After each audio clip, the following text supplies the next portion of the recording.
G'day! Today's video we're going to talk about the display settings on MC1. Here you can customize the views and the values so you can suit your everyday needs. Let's take a look. Alright, to get to the settings page from the main menu, we push settings, and here we have all the options. We'll just run through them quickly to give you an overview. The themes and brightness, we can change between the different themes the run screen's displayed in.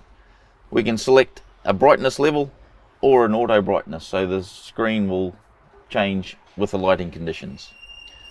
If we scroll down to the height and slope indicators, these change the values across the top of the run screen. We can also add a graphical display of the tilt on the run screen.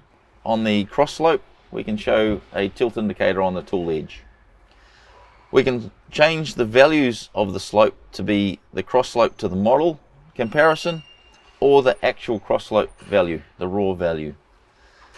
The digital and indicator bar is the value for the cross slope in the top right corner of the run screen. Next options are the run screen widgets, which can be added or removed as needed. So the options are there. There's 4 different options to choose from.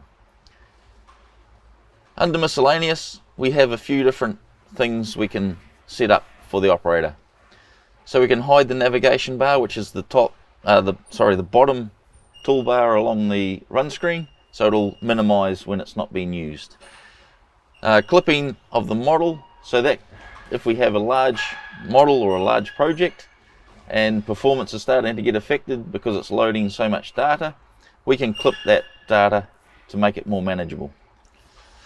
Auto hide machine parts, so as we change zoom levels, the machine will start to obstruct the model, and by having this selected, those machine parts will be made invisible.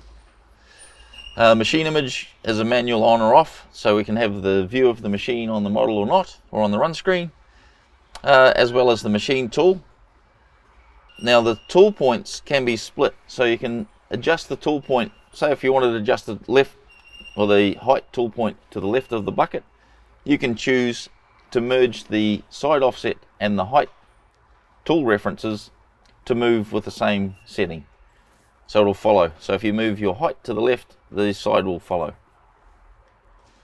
Highlight the cutting edge, puts a red line across the cutting edge so it can be easily displayed or easily identified on the run screen. And we also have another, it's almost another widget, but the bucket rotation value can be added to the run screen as well. We have another sorting of the models option here, so it can be proximity to the machine or alphabetically. The crosshair style, we can have no crosshair projected to the surface. We can have a T-style crosshair or a crossed crosshair. The T-style can be handy for if you have the bucket image or the machine and bucket image not visible, but you still want to see the direction of your bucket. The crosshair length, you can have a conventional sized, or you can extend it to go to the limits of the model. Next we have units and decimals. Here we can change the linear units between metric and some imperial measurements. We can change the number of decimal places that are viewed on the run screen. And we can also change the steps of which the things like the height offset or side offsets are adjusted in increments of 0.1 point, whatever you wanted to check. We have another setting for the DXF units. So they're all displayed, or options to display on the run screen. Another option we have are the slope units, so we can have everything available that the operator may need. And again, we can change the decimal places for the slope units, individual of the other measurements on the screen.